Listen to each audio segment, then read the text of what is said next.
Hi guys, welcome to the day 4 of app development series.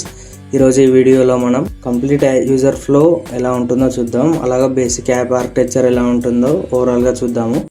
And మనకు వచ్చేసి 2 apps ఇక్కడ main అనమాట, user app and vendor app. ఎందుకంటే vendors and users సపరేట్గా register అవ్వాలి. And vendor app వచ్చేసి ఎవరైతే రీటైలర్స్ ఉన్నారో వాళ్ళు ఇక్కడ రిజిస్టర్ అవుతారు. అండ్ యూజర్ యాప్లో ఎలా కనిపిస్తుందంటే మన దగ్గరలో ఉన్న లొకేషన్ బట్టి, ఆ కేటగిరీస్ బట్టి, యూజర్ ఇంట్రెస్ట్ బట్టి అక్కడ మనం షాప్స్ అనేవి ఫెచ్ అవుతాయి అనమాట. అండ్ వీటన్నిటిని మనం అడ్మిన్ ప్యానల్ త్రూ కంట్రోల్ చేస్తాము.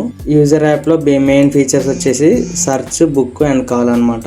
కేటగిరీస్ బట్టి బుక్ చేయాలా, కాల్ చేయాలా దాన్ని బట్టి వర్క్ చేస్తుంది. అండ్ వెండర్ యాప్లో మెయిన్ ఐడియా ఏంటంటే రిజిస్టర్ అండ్ మేనేజ్ అనమాట. వాళ్ళ షాప్ని రిజిస్టర్ చేస్తారు, ప్లస్ వాళ్ళ షాప్ ఇమేజ్ చేసి వాళ్ళ ప్రొడక్ట్స్ ఏమైతే యాడ్ చేయాలనుకుంటున్నారో అది యాడ్ చేస్తారు. అండ్ అడ్మిన్ ప్యానల్ నుండి మనం ఆ షాపు ఏదైనా స్పామ్ ఏమైనా ఉందా లేదా అని చెక్ చేస్తూ అప్రూవ్ లేదా రిజెక్ట్ అలాంటివి కంట్రోల్స్ అనేవి ఉంటాయన్నమాట. ఏపీఐ రిక్వెస్ట్ వచ్చేసి మనం సెంట్రల్ ఏపీఐ వాడతాము. ఏపీఐ బ్యాక్ ఎండ్ మనకు మూడింటికి వర్క్ చేస్తుంది అనమాట, యూజర్ యాప్కి, వెండర్ యాప్కి, అడ్మిన్ ప్యానల్కి.